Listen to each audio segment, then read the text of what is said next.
Hein, pourquoi les hommes essayent de violer leurs femmes? Voilà, que moi j'ai une femme qui venait d'Afrique, elle est arrivée chez moi. Ah, elle voulait rien manger chez moi, tu vois. Ah, je suis trop grosse, je vais boire que de l'eau, et c'est ce qu'elle faisait, elle buvait que de l'eau tiède. Voilà, et au bout de 3 jours, elle savait plus, elle en pouvait plus, elle mangeait rien, donc moi je lui disais, pour maigrir, tu dois manger tout ce que tu veux, convenablement, même du gras.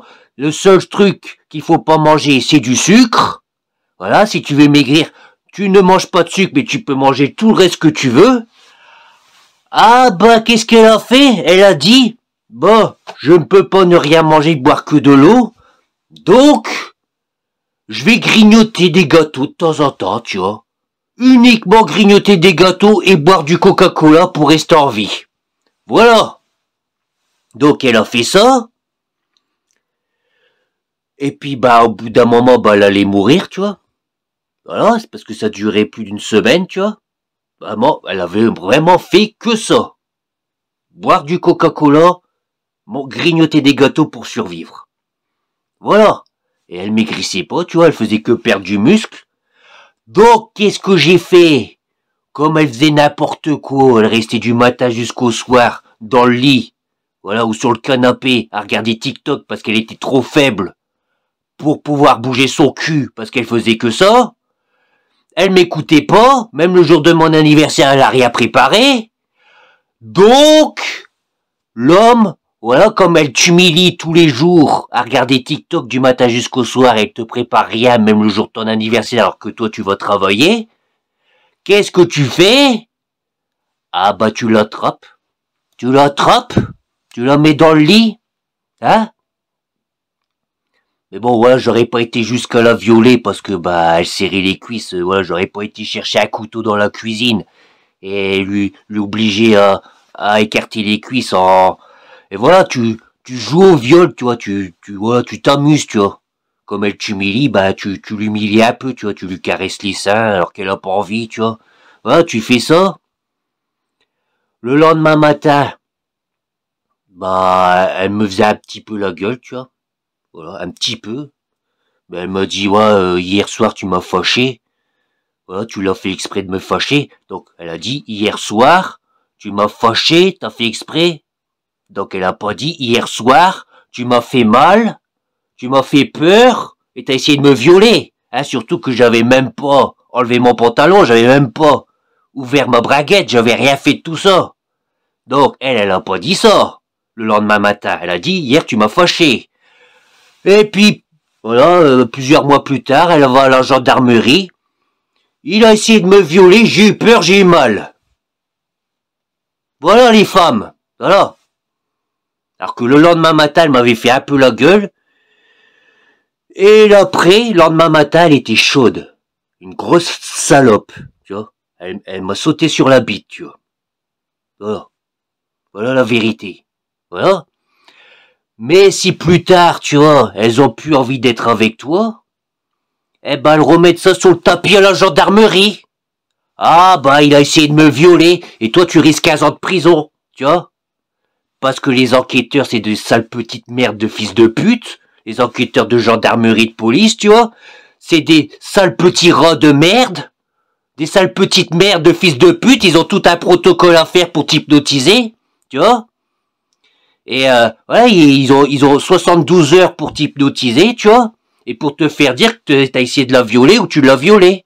Voilà. Et après, tu prends 15 ans de prison pour rien, tu vois. Parce que voilà, leur truc, c'est, tu vois, ils t'hypnotisent. Il te faut croire que si ta femme, bah, si elle vient pas sur toi en disant j'ai envie de toi, alors c'est un viol, mais en gros, ouais, c'est des choses qui arrivent. Ils disent pas comme ça, mais, tu vois, c'est de l'hypnose, donc ils ont toutes des phrases toutes construites autour, tu vois, qu'il te faut penser ça. C'est les pas venu sur moi, c'est un viol, donc, je l'ai violé, mais c'est pas si grave parce qu'ils vont m'aider. Ouais, j'ai besoin d'aide. L'hypnose, c'est ça. Mais eux, il te faut tout un protocole de phrases hyper bien structuré, hyper formaté, qui ont été appliqués, voilà, qui a donné des preuves, tout ça. Et à la fin, tu peux dire, bah, je l'ai violé, et tu prends 15 ans de prison pour rien, tu vois. Pour rien. Voilà. Moi, après, voilà, j'ai été au Cameroun, tu vois.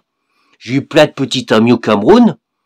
Voilà, c'est des femmes, tu vois, elles ont pas envie de sexe. Tu les attrapes comme une bête. Voilà, tu fais ça. Elles écartent les cuisses. Tu les baises, mais vraiment bien piné, tu vois. Tu les baises bien. Et après, le lendemain matin, ah, tu m'as bien piné. Ah ouais, bah, finalement, ouais, je me lève ce matin, franchement, je me sens bien. Je me sens très bien. Oh, finalement, j'avais pas envie de faire l'amour, mais finalement, ouais, tu t'as bien fait de faire ça. Aujourd'hui, je me sens bien, tu vois. Voilà la vérité sur le viol conjugal. Voilà. Qu'est-ce qu'elle a fait, ma femme, après que je l'ai, agressée sexuellement? Bah, elle a recommencé à manger, tu vois. Elle a recommencé à manger. Voilà, elle m'a écouté. On a été au magasin. Elle a acheté du poulet, elle l'a mangé. Sauf que après, eh ben, ce jour-là, elle a eu un appel de sa cousine. Sa cousine a dit, tu vas à Lyon. Elle est partie à Lyon. Et là, voilà. Quand elle est rentrée de Lyon au bout de 2 semaines, ah bah c'était tout. Elle était complètement possédée par le diable, tu vois. Voilà. Elle restait dans le lit du matin jusqu'au soir à rien foutre. Et à dire, je sors pas avec toi. Parce que t'es quelqu'un de violent et radin. Et si je bouge du canapé, tu vas me frapper et me violer. Voilà. Voilà ce qui s'est passé, tu vois. Donc elle avait eu des protocoles de la part de son intégration, des protocoles de la part de ses cousines, des protocoles de la part de l'agence patrimoniale, parce que quand moi j'ai essayé d'avoir des explications de la part de l'agence patrimoniale, elle m'a dit moi j'ai entièrement confiance en la justice de mon pays, la directrice de l'agence patrimoniale, et voilà je conseille à ta femme de changer d'homme, voilà de divorcer, et moi je vais lui trouver un autre homme, tu vois. Voilà ce qui s'est passé. Et ma femme, voilà, elle a obéi au diable. Elle a obéi au diable, voilà. Voilà, elle a fini par divorcer. Elle voulait pas porter plainte pour viol, mais comme elle avait dit des choses aux gendarmes, après elle a dit non, finalement il était un peu lourd, mais il a pas essayé de me violer. Mais comme elle avait déjà dit une première déclaration comme quoi j'ai essayé de la violer, si une femme dit ça, mais qu'elle veut pas porter plainte, c'est le gouvernement français qui porte plainte à sa place. Voilà. Donc voilà, j'aurais pu faire 15 ans de prison alors qu'elle a pas porté plainte pour viol. Et puis voilà, voilà, là, au bout d'un moment, voilà, bah, hébergement d'urgence pour femmes battues, violées, voilà, tout ça, les cousines qui s'en mêlent, l'intégration qui s'en mêle, l'agence patrimoniale qui s'en mêle, les associations de lutte contre les violences faites aux femmes qui s'en mêlent, et puis bah voilà, elle a divorcé, et voilà, et puis maintenant, bah voilà, elle est avec un autre homme qui a de l'argent, tu vois, voilà, voilà, elle est partie avec un citadin, tu vois.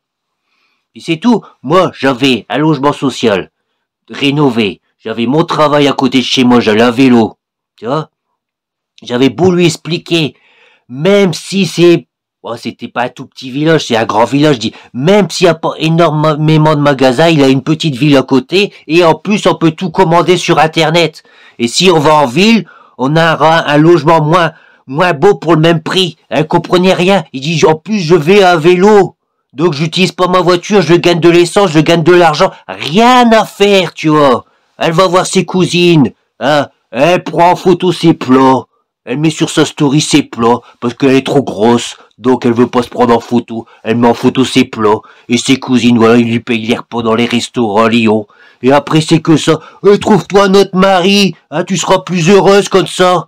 Et voilà, elle s'est fait engrosser par un citadin, et voilà, un enfant de la France, issu de l'esprit du mal, voilà. Elle serait restée avec moi, elle serait auprès du Seigneur avec moi, Jésus nous aurait protégés, il aurait béni notre enfant. Non, elle préfère faire un enfant avec l'esprit du mal. Voilà.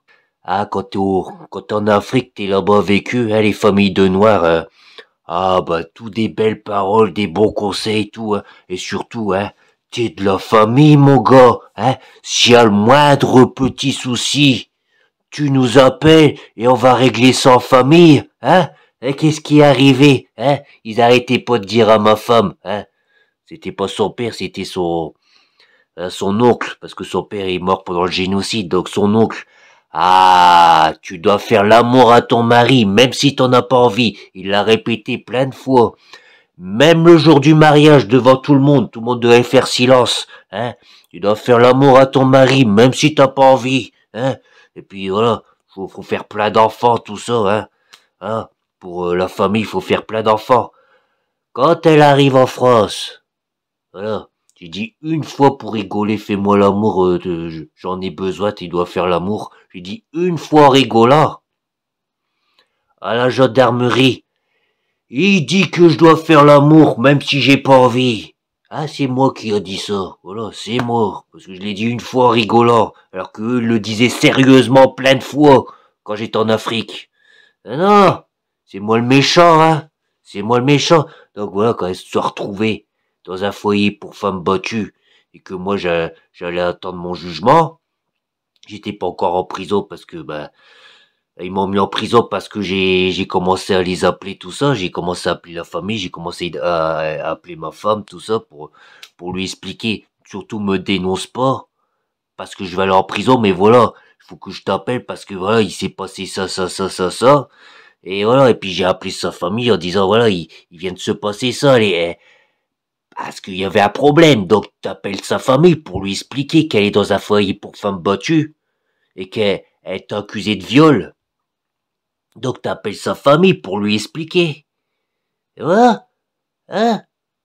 Ah bah, tu te démerdes, mon gars. Ah bah ouais, tu te démerdes, mon gars. Voilà. T'es moralisateur hypocrite et formaliste, hein? Ah, il y avait plein de numéros de tout le monde, tu vois? Il y avait plein de numéros.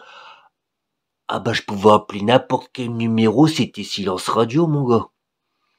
Ah bah, c'était silence radio, hein? Et après, elle commence à dire, ah bah, il appelle ma famille. Je comprends pas, il a pas le droit et il fait ça, hein? Ouais, ouais, c'est ça, là. L'Afrique, tu vois. Ils sont encore pires que les Occidentaux, tu vois. Parce qu'ils ont le cul entre deux chaises. Tu fous des innocents en prison parce que tu sais pas sur quelle chaise tu dois te mettre. Donc tu te balances et t'es un traître. Ah, c'est ça, l'Afrique. C'est ça.